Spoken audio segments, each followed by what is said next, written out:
Hi, welcome back to Kids Family Read Alouds, Junie B. Jones, and a Little Monkey Business. We're gonna do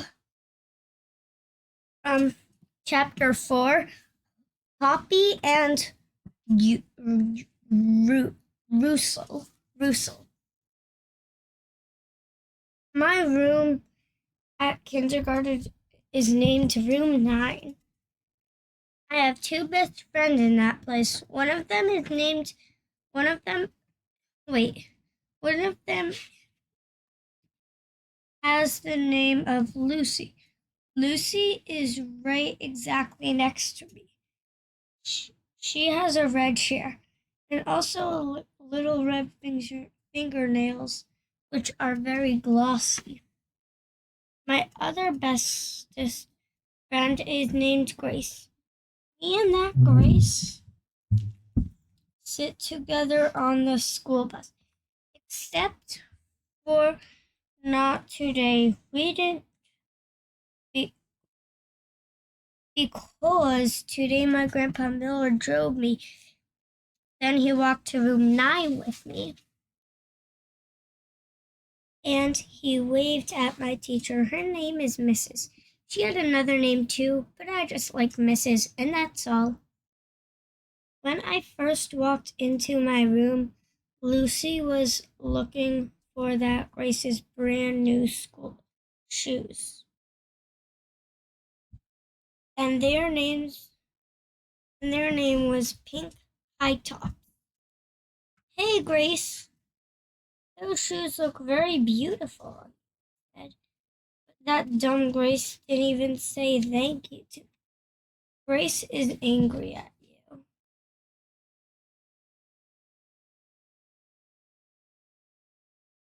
said Lucy. She said that she rode the bus today and you weren't even there to save her a seat. And she had to sit next to an icky kid.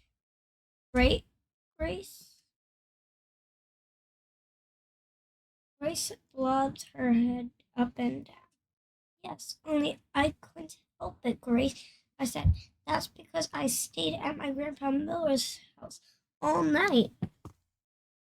And there's no bus at that place. And so I had to drive here today.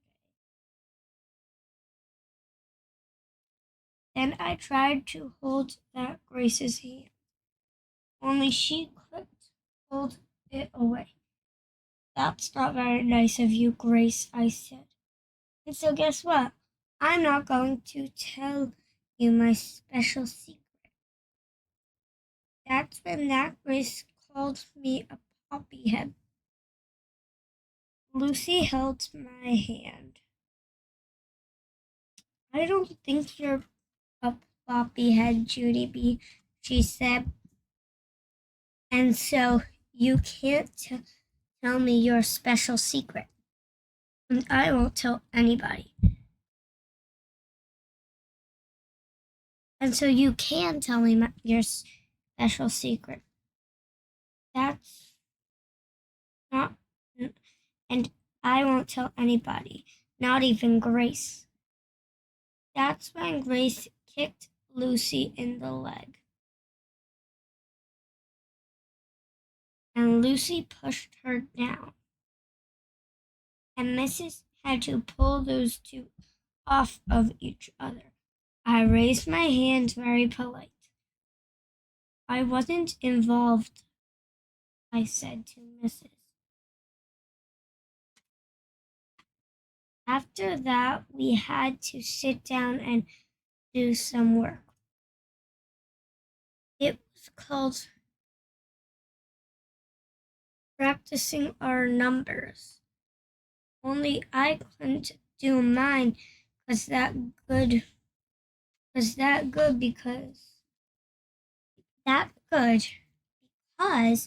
Lucy kept on talking to me. That's why. Come on, Junie B, she said in her seat in a whispering in her whispering voice. Tell me your special secret. I won't tell. I promise. Yes, only I can't, Lucy, I said, 'cause no talking to your neighbor, remember? Then Mrs. snapped her fingers at me. See, Lucy? I told you no talking to your neighbor. I roared. Now I got snapped. Just then a boy named Jim said, "Shh," to me. "Shh yourself, you big fat Jim," I said back. After that, Mrs. stood next to me till I finished my work. Then I got all done and she collected it. That made me happy inside, because guess what comes after work? Something very fun. That's what. And its name is Show and Tell. Mrs. stood next to her desk. Who has something interesting to share with the class today? She said, and my heart got very pumpy because I had the most special secret in the whole wide world. I raised my hand way high in the air and I said, "Ooh, ooh," I roared real loud. Me. Mrs. shook her head at me because I'm not supposed to go, "Ooh, ooh, me." She called on William. He is a crybaby.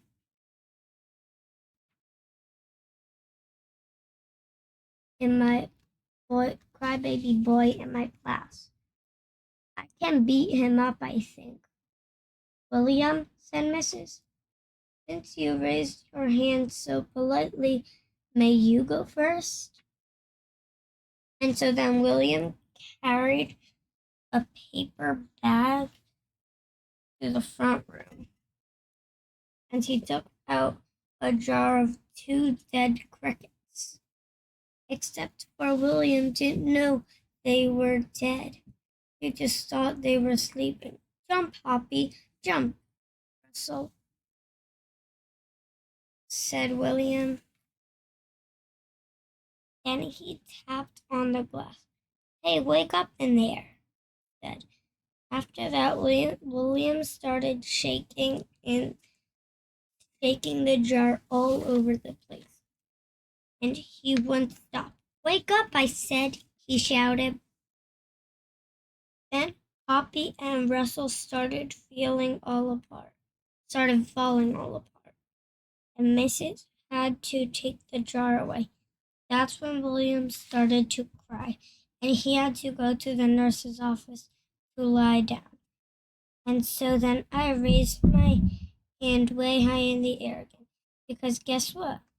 My show and tell was way better than 2 dead crickets. Thanks for reading Chapter 4. Bye.